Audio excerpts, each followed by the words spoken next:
And tonight is the 10th night in a row the U.S. military has carried out strikes on Iran. It follows a deadly weekend in the Middle East where 3 U.S. service members died in incidents in Jordan and Iraq. As Melanie Zanona now tells us, President Trump is threatening retribution. With fighting escalating in the war with Iran, the Pentagon released the names of 2 soldiers killed this weekend in attacks in Jordan. 25-year-old Tyler James Freehan died Saturday. He was from Hawaii. And 19-year-old Isabella Gonzalez of Texas died Friday. Though the White House says Operation Epic Fury has ended, these 2 deaths are directly attributable to the ongoing conflict. In a post on social media, President Trump threatened Iran, writing, "For every time Iran kills an American soldier, they will pay for that killing many times over." Those great people, those great patriots were out there fighting that Iran did not have a nuclear weapon. Our hearts go out to these families. These are heroes that pay the ultimate price. Soldiers found a body while searching for a missing service member in Jordan. It's not confirmed the remains are the missing American. A 3rd soldier was also killed this weekend in a separate incident in Iraq. The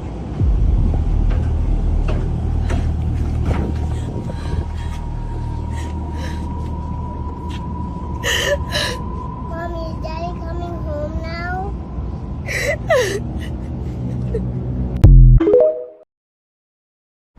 Alright, shalom, back with another video. Quick little video real quick. Before I get started, I'm going to give all praises, honor, and glory to Yahweh, Bahashem, Yahweh Shai, Bahashem Rakah HaKadosh. Also, we'll get double honors to the elders and apostles of GMS that rule well, teaching me this 100% truth. Alright, so I had put up, 2 clips. One going into the 2 Americans unalive. You had one man, I think he was 25 years old, and a young woman that was 19 years old, okay, fresh out of high school pretty much. And, and I was just thinking like, this is just, the beginning, okay, for what's going to come. Okay, there's going to be many casualties. Okay, they say that the casualties is up to 17, but I believe there's more. They just, let us know what they want us to know. But the fact that they're putting these up is like they're trying to stir up some conflict, like stirring up the Americans to get mad. Satan's always, has his, his crafty ways, okay, to justify their actions even more, which, they had no business doing anything over there anyway, but, it's according to prophecy, okay, for Babylon to go over there and World War III be the end of Babylon, which is America in the scriptures.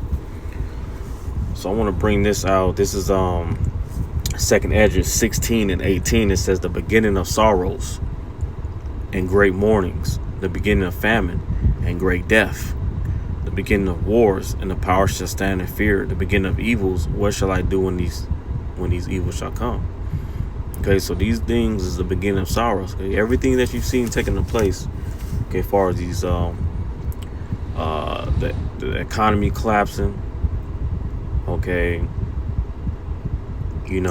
these race wars brewing up, okay, people just bugging out,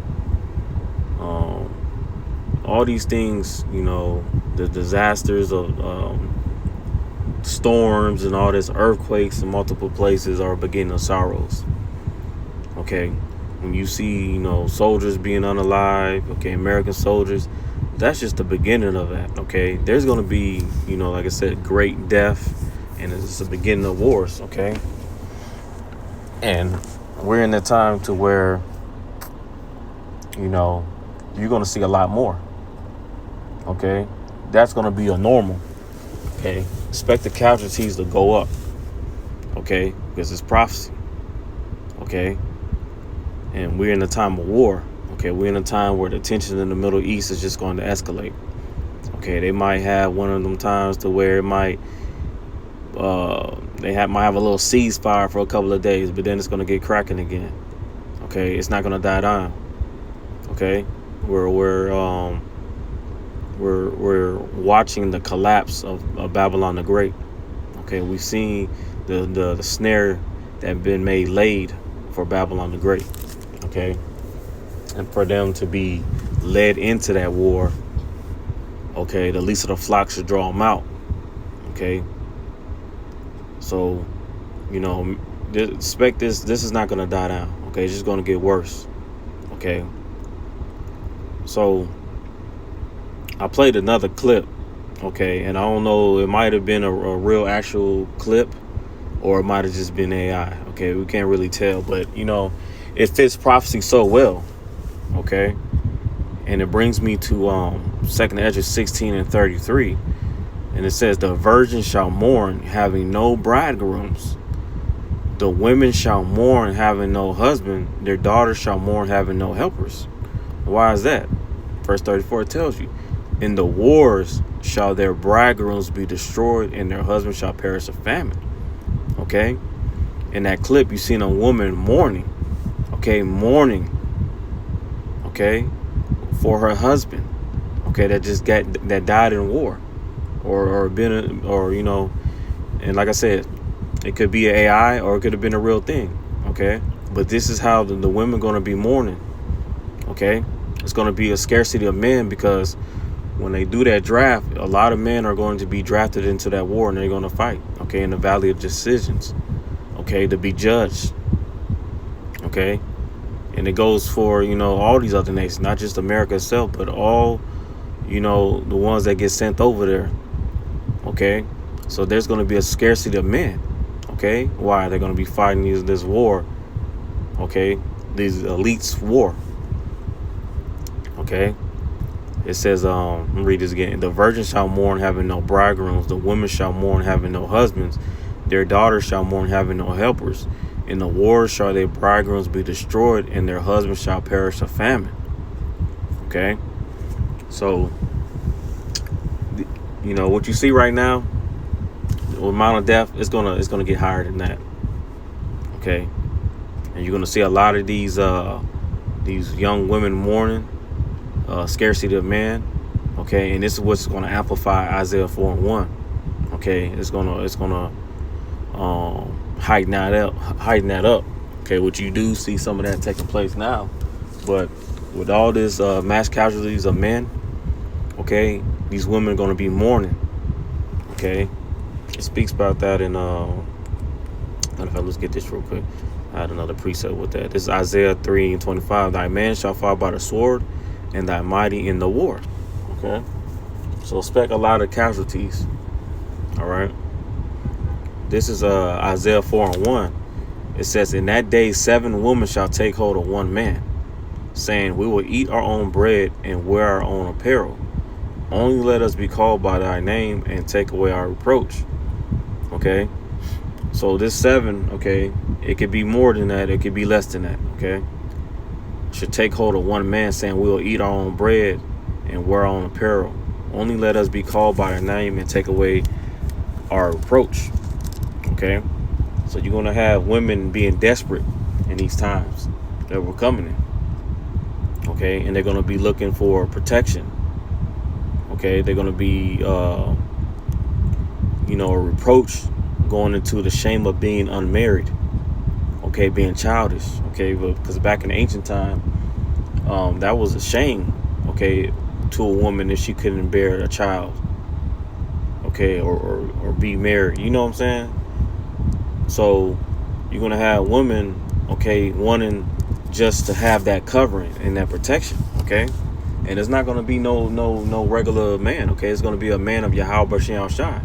Okay, the man of the elect. Okay, because that man of the elect is going to be stable. Okay, he's going to have that wisdom, knowledge, and understanding, and it's going to have that stability in the times that we're coming in.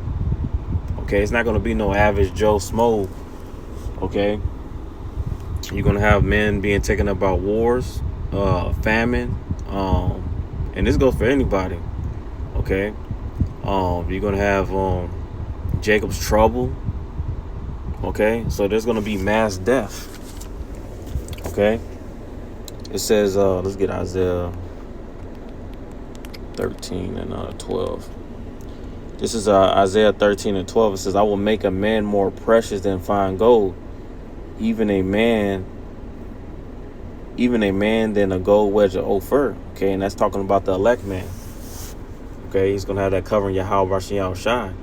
Okay, and you know, women gonna be desperate. Okay, so the safest place for you to go is get underneath one of the men of Yahweh Bashiel Shai for that covering. Let's get Isaiah 32:2. I'll start at 1. It says, "Behold, a king shall reign in righteousness, and princes shall rule in judgment. A man shall be as a hiding place from the wind, and a covert from the tempest, as rivers of water in a dry place, as the shadow of a great rock in a weary land." Okay, so the elect man is going to be a covering, okay, during these times. Okay, because you're going to have Yahweh Bashiel Shai, okay, guiding them. Okay, the angels. Okay, the elect man is going to know how to move in the times. Okay, he's going to have the understanding. Okay, so you know we're coming in these times, and this is why the Heavenly Father set up watchmen. Okay, to give you warning of these things that's coming down the pipeline. Okay, that you move accordingly. Okay, to what the scriptures are saying and what's been being told to you. All right, and a lot of women gonna get caught out because, you know, what's that saying? I can do all bad by myself. Okay, you're gonna have to. That shit not gonna work in the times that we're coming in. Okay, you're gonna have to get in order. Okay, or you're gonna be asked out. Okay, because we come in time you're gonna have women getting ravished. Okay, you're not gonna have no protection. Okay, and this is, you know, things are gonna get worse. Okay, so expect more casualties to happen, mass death. Okay, because we are in the end times and we're coming. We're there. Everything that needs to happen, as far as the chip, everything's being put in place. Okay, so that's all I got through the spirit. I hope this video was edifying, and I want to say